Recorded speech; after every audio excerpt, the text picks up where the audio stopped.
ആത്മാവാം ദൈവമേ വരണേ.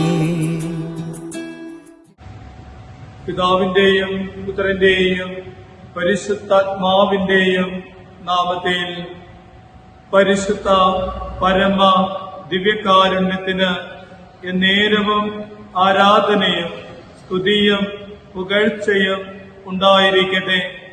പരിശുദ്ധ പരമ ദിവ്യകാരുണ്യത്തിന് എന്നേരവും ആരാധനയും സ്തുതിയും പുകഴ്ചയും ഉണ്ടായിരിക്കട്ടെ.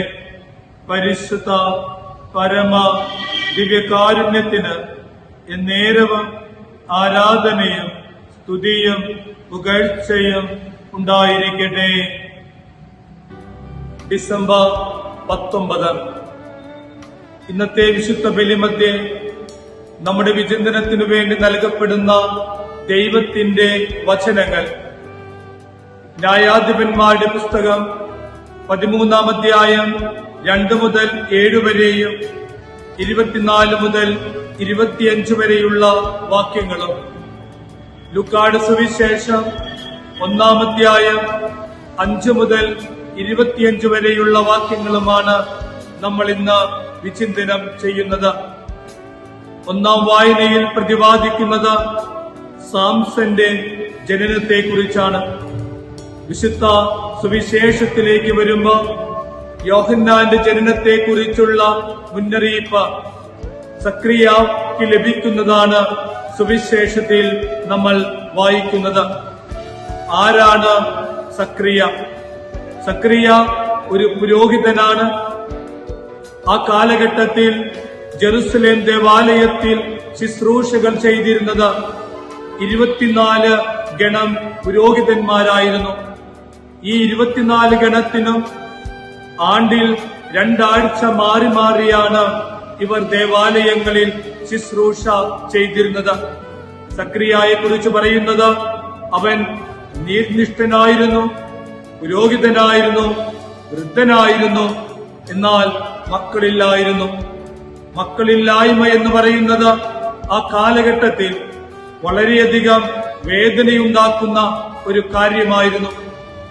തന്റെ ഗണത്തിന് ലഭിച്ച സമയമനുസരിച്ചുകൊണ്ട് സക്രിയ ദേവാലയത്തിൽ ശുശ്രൂഷ ചെയ്യുമ്പോൾ ദൈവത്തിന്റെ ദൂതൻ സക്രിയയ്ക്ക് പ്രത്യക്ഷപ്പെട്ടുകൊണ്ട് അവനൊരു കുഞ്ഞുണ്ടാകുമെന്ന് പറയുന്നു.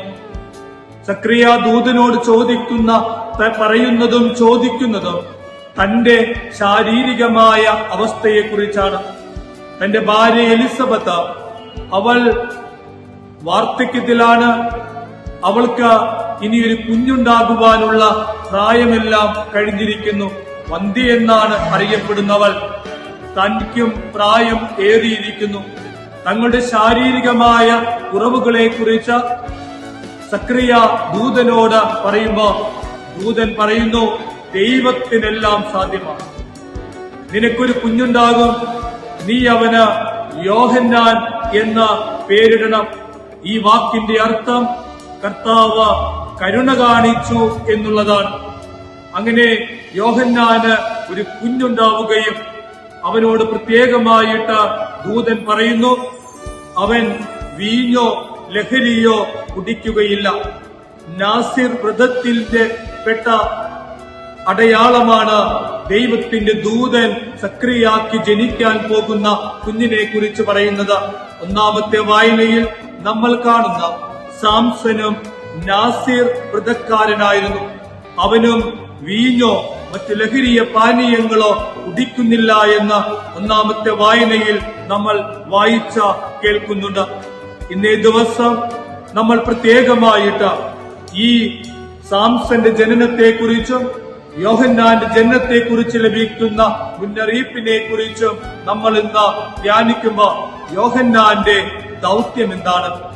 മലാക്കി പ്രവാചകന്റെ പുസ്തകം 4-ാം അധ്യായം 6-ാം വാക്യത്തിൽ ദൈവത്തിന്റെ വചനം നമ്മൾ ഇങ്ങനെ വായിക്കുന്നുണ്ട്. വചനം പറയുന്നു, പിതാക്കന്മാരുടെ ഹൃദയം മക്കളിലേക്കും അനുസരണമില്ലാത്തവരെ നീതിമാന്മാരിലേക്കും അവൻ നയിക്കുമെന്ന്. അതുതന്നെയല്ലേ നമ്മൾ ഇന്നത്തെ 2-ാമത്തെ വായനയിൽ സുവിശേഷത്തിൽ നമ്മൾ കേൾക്കുന്നത്?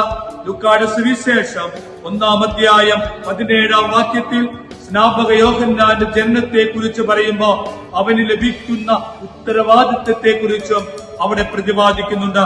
17-ാം വാക്യത്തിൽ പറയുന്നു, പിതാക്കന്മാരുടെ ഹൃദയങ്ങളെ മക്കളിലേക്കും അനുസരണമില്ലാത്തവരെ നീതിമാന്മാരുടെ വിവേകത്തിലേക്കും തിരിച്ചുവിടാനും സജ്ജീകൃതമായ ഒരു ജനത്തെ കർത്താവിനു വേണ്ടി ഒരുക്കുവാനും ഏലിയായുടെ ചൈതന്യത്തോടും ശക്തിയോടും കൂടെ അവൻ കർത്താവിന് മുമ്പേ പോകുമെന്ന. സ്നേഹമുള്ളവരെ, നമ്മൾ ഇന്ന് ഈ ആരാധനയിലായിരിക്കുമ്പോൾ നമുക്ക് ഈശോയെ ആരാധിക്കാം. സക്രിയാത്തിന്റെ വാർദ്ധക്യത്തിൽ ദൈവത്തിന് ഇടപെടൽ ജീവിതത്തിൽ സ്വീകരിക്കുമ്പോൾ സക്രിയ ദൂതനോട് പറയുന്നത് പോലെ നമ്മുടെയൊക്കെ അനുദിന ജീവിതത്തിൽ ശാരീരികമായ കുറവുകൾ ഉണ്ടാകാം, മറ്റു സാഹചര്യങ്ങളുടെ പിൻബലങ്ങൾ ഇല്ലാതിരിക്കാം. ഒരുപക്ഷെ നമ്മുടെയൊക്കെ വ്യക്തിപരമായ ജീവിതത്തിലെ കുറവുകളുടെ മധ്യേ എന്റെ ദൈവം എന്റെ ജീവിതത്തിൽ ഇടപെടുമോ എന്ന് ആകുലപ്പെടുന്ന എന്നോടും സുഹൃത്തെ, നിന്നോടും ദൈവത്തിന്റെ വചനം എന്ന് പറയുന്നത് നിന്റെ കുറവുകൾക്കപ്പുറമായിട്ട്, നിന്റെ ബലഹീനതകൾക്കപ്പുറമായിട്ട്, നിന്റെ ബാഹ്യമായ സാഹചര്യങ്ങൾക്കപ്പുറമായിട്ട് നിന്റെ ദൈവത്തിന് ഇടപെടാൻ വേണ്ടി സാധിക്കുമെന്ന്. നമ്മുടെ ജീവിതത്തിന്റെ എല്ലാ നിരാശകളും, എല്ലാ ആകുലതകളും, രോഗാവസ്ഥകളും, പ്രയാസങ്ങളും നമുക്ക് ഈശോയെ സമർപ്പിക്കാം, ഈശോയോട് പ്രാർത്ഥിക്കാം. ഈശോയെ, ഞങ്ങളുടെ ജീവിതത്തിന്റെ സങ്കടങ്ങളിൽ ഇടപെടണമേ എന്ന് പ്രാർത്ഥിച്ചുകൊണ്ട് നമുക്ക് ഈശോയെ ആരാധിക്കുമ്പോ, ഈശോയെ, കടബാധ്യതകൾ മൂലം വിഷമിക്കുന്ന മക്കളുണ്ട്. ഈശോയെ, ജോലി ചെയ്തിട്ടും ശമ്പളം കിട്ടാതെ വിദേശ രാജ്യങ്ങളിൽ വിഷമിക്കുന്നവരുണ്ട്. ഈശോയെ, മക്കളില്ലാതെ വിഷമിക്കുന്ന ദമ്പതിമാരുണ്ട്. ഈശോയെ, കടബാധ്യതയാൽ വിഷമിക്കുന്നവരുണ്ട്. ഈശോയെ, നല്ലൊരു ഭവനത്തിനു വേണ്ടി ആഗ്രഹിക്കുന്ന മക്കളുണ്ട്. ഈശോയെ, അവിടെ എല്ലാവരുടെയും പ്രാർത്ഥനകൾ നിന്റെ സന്നിധിയിൽ സമർപ്പിച്ചുകൊണ്ട് പരിശുദ്ധ പരമ ദിവ്യകാരുണ്യത്തിന് എന്നേരവും ആരാധനയും സ്തുതിയും പുകഴ്ചയും ഉണ്ടായിരിക്കട്ടെ. ആമേൻ.